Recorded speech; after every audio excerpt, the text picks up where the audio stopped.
The first time I walked into a dairy barn on Township Road 362 outside Berlin in Holmes County, Ohio, in the middle of August, I expected the usual thing. I expected whining in my ears. I expected that high, needling sound above the troughs. I expected to slap my neck before I reached the second stall. The air was heavy that day. It smelled like cut hay, leather, warm pine boards, and wet earth under old rubber boots. Light came through the side slats in long gold bars. Horses shifted in the shade. A chain tapped wood somewhere behind me. I heard swallows. I heard a wheelbarrow. I heard my own breathing. What I did not hear was mosquitoes. I stood there for 13 minutes looking for the cloud that should have been hanging over the water. It was not there. Not over the trough. Not in the runoff ditch. Not in the damp edge behind the calves. And that was the moment everything changed for me. Not because I found some magic spray, because I realized I had been looking in the wrong place my whole life. You do not beat mosquitoes in the air. You beat them in the nursery. That was the realization. Not a theory, not a slogan, a physical fact you can feel when your skin stops twitching and the whining never starts. I went there expecting repellent. I found a system. I went there expecting a product. I found a pattern. I went there expecting some folk remedy. I found better biology than most suburban yards ever use. I went back the next summer, then the next. Same county, same roads, same barns. The pattern repeated. Shade where you expected bites, water where you expected larvae, silence where you expected panic. Nobody told you, not your builder, not your contractor, not the man who sold you the monthly spray. I started asking the older men about it, not in the abstract, in the dirt, at the trough, by the ditch, next to the rain barrel. The answers were never dramatic. That was the strange part. Nobody spoke like they were protecting a secret. They spoke like they were describing gravity. If water waits, you get mosquitoes. If the wrong water waits, you deserve them. If the right water waits, you use it against them. I have been going back to Holmes County every August for 3 years. Every year, I find the same forgotten truth. The pest industry trained you to attack the wing. The people who still pay attention attack the water. One side sells recurring relief, the other side breaks the cycle. Here is the promise. If you understand one number, you can collapse the hatch on your own property for less than the cost of one service visit. In a 2009 mosquito study, a simple BTI ovitrap solution held 100% larval mortality for 14 days. That number sounds impossible until you understand what it means. And yes, this works even if you live in a city and you have never done this before. Stay with me. Because what I found in Holmes County uses the same physics the Romans used to fight fever swamps almost 2,000 years ago. The materials are cheap. The biology is precise. And the reason you were never taught this at the hardware store is exactly the part that should make you angry. The science is brutally simple. A mosquito does not need your whole yard. She needs a nursery. She wants still water, organic smell, shade, and enough time to finish a cycle. You can see that directly in a 2020 Centers for Disease Control and Prevention BTI guidance sheet. It states that BTI kills mosquito larvae before they complete their life cycle. Not adults, larvae. That matters. BTI means Bacillus thuringiensis, subspecies israelensis. It is a soil bacterium. The U.S. Environmental Protection Agency says it produces toxins that specifically affect mosquito, black fly, and fungus gnat larvae. The same EPA page says studies show minimal toxicity to honeybees. The CDC says it does not harm people, pets, other animals, aquatic life, or honeybees when used as directed. That is your safety anchor. Now add attraction. In 2009, the Journal of the American Mosquito Control Association reported that a BTI ovitrap solution at 1 milliliter per liter maintained 100% mortality for 14 days. The same study found that BTI raised oviposition by 17.4%. Read that again. The lethal site became more attractive. That is the whole game. It works like a decoy crib. You build the nursery she wants more than the puddle she would have chosen by accident. Dark container, organic infusion. Still water. then you make the water lethal, only to the stage that matters. In a 2014 Centers for Disease Control and Prevention field trial in Puerto Rico, 3 to 4 passive autocidal gravid traps per home reduced female Aedes aegypti captures by 53 to 70%. No broadcast cloud, no yard-wide poison, just interception. Call it a control coefficient. You get 100 units of larval kill from one treated water site, while adulticide programs burn effort on exposed adults for only days at a time. The U.S. Department of Agriculture reported in 2019 that some Florida Aedes aegypti populations needed permethrin doses up to 60 times above susceptible levels. That is the difference. One system targets biology, the other chases resistance. That gap represents a massive market in sprays, contracts, refills, and seasonal callbacks every year, and that is why you have never heard of this. The living proof was not a lab for me, it was a barn lot outside Mount Hope. My truck thermometer read 91 degrees when I pulled in. The north side of the barn felt closer to 83. The sound was wrong first. No electric buzz, no misting heads clicking, no compressor, just horses shifting and a broom on old concrete. I followed the water, that was the lesson. A black bucket stood where most people would have hidden it. Another sat near the runoff edge under walnut shade. A trough had been dumped and brushed, not merely topped off. I asked Reuben why he bothered with the extra step when the cattle were drinking anyway. He looked at me like I had missed something obvious. He said, "If you let water wait, you feed them yourself." That sentence stayed with me. He told me his family had worked that way for 4 generations. His people came through the Palatinate before settling in Pennsylvania, then moved west into Ohio. He did not talk like he had discovered a hack. He talked like he had inherited observation. The Amish did not read this in a textbook. They figured it out the way all real knowledge gets discovered, by paying attention to what the water was already doing. And if you think that is just farm talk, open L.O. Howard's 1910 United States Department of Agriculture Bureau of Entomology Bulletin 88, Preventive and Remedial Work Against Mosquitoes. The same pattern is there. Barrels, cisterns, troughs, drainage, control the nursery, end the hatch, go back farther, and the pattern gets older, not weaker. South of Rome, the fight around the Pontine lowlands taught the same lesson. The still water mattered more than the flying insect. Cut the channels, move the water, reduce the hatch. You did not need to understand viral transmission to notice what happened near stagnant ground and what happened after drainage. In East Asia, farmers working in rice systems that the Food and Agriculture Organization traces back to the Eastern Han period used fish in flooded paddies to consume pests before those pests reached the next stage. Different continent, different language, same attention, stop the problem where it breeds, not where it bites you later. You see the same logic anywhere. People had to survive heavy summer pressure without a store shelf. Flow water, cover water, drain water, guard water, weaponize attractive water.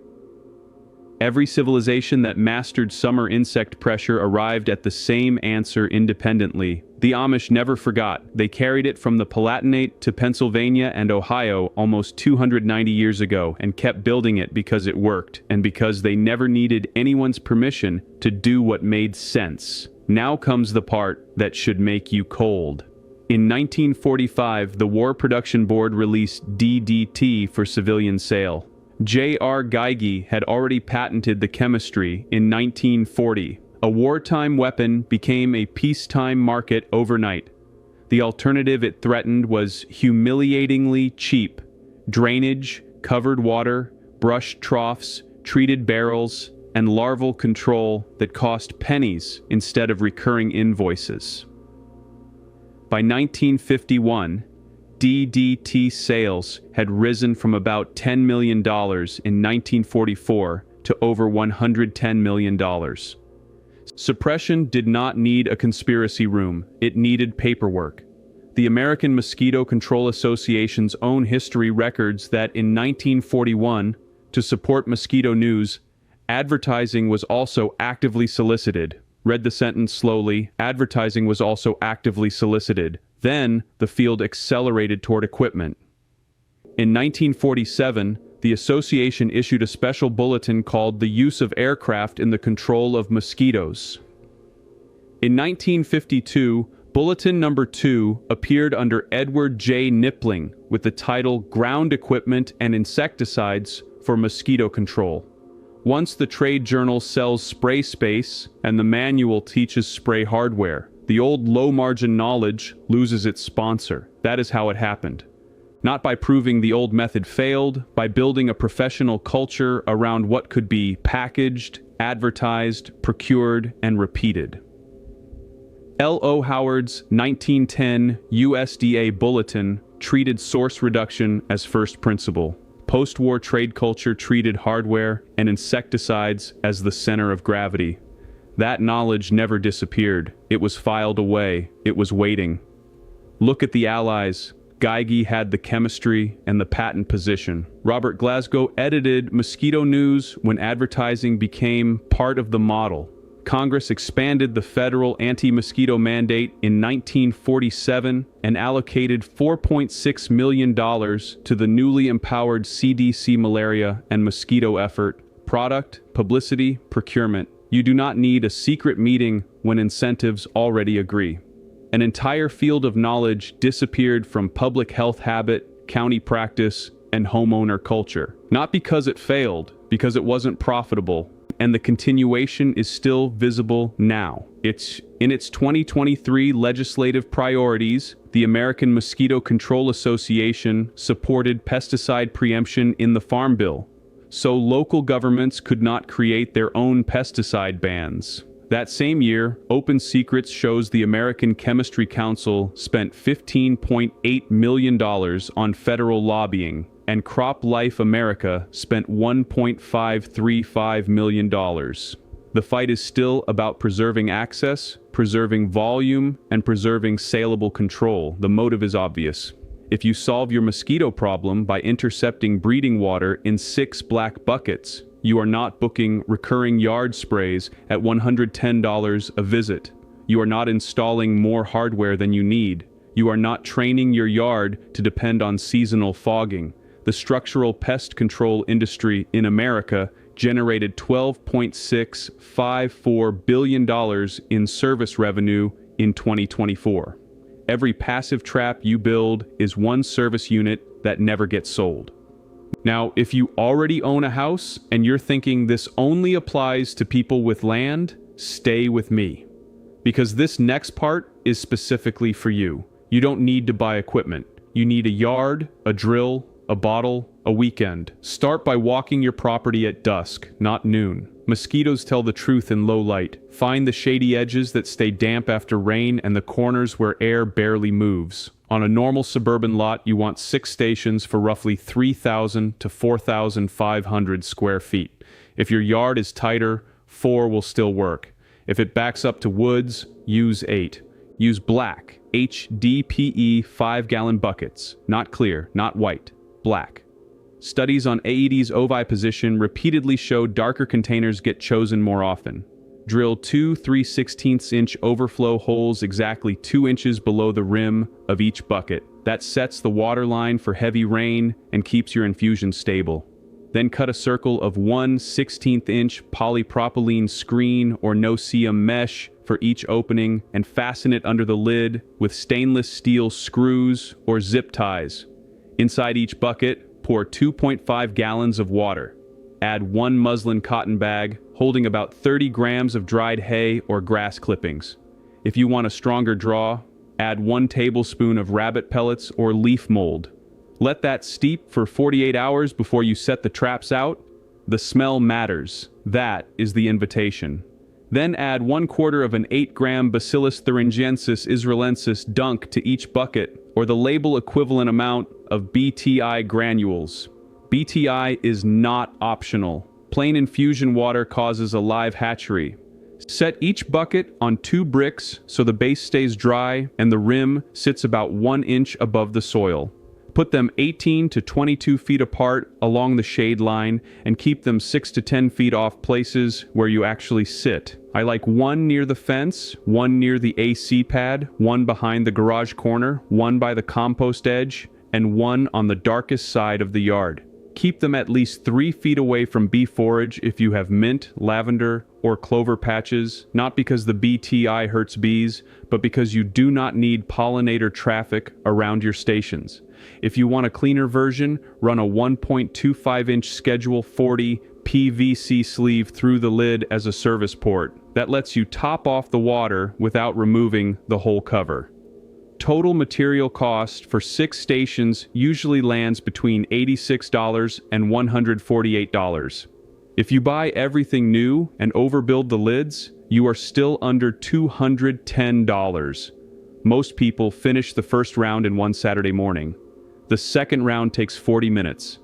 On a 95-degree day after a thunderstorm, this setup starts producing visible dead wrigglers within 24 hours, and bite pressure usually drops hard between day 10 and day 18. You are not killing one mosquito at a time. You are collapsing a generation. Refresh the water to the overflow line every 7 to 10 days in hot weather. Replace the hay bag and BTI once every 30 days. Rinse sediment once a season. Nobody told you. Not your builder, not your contractor, not the man who sold you the monthly spray. And here is the financial insult.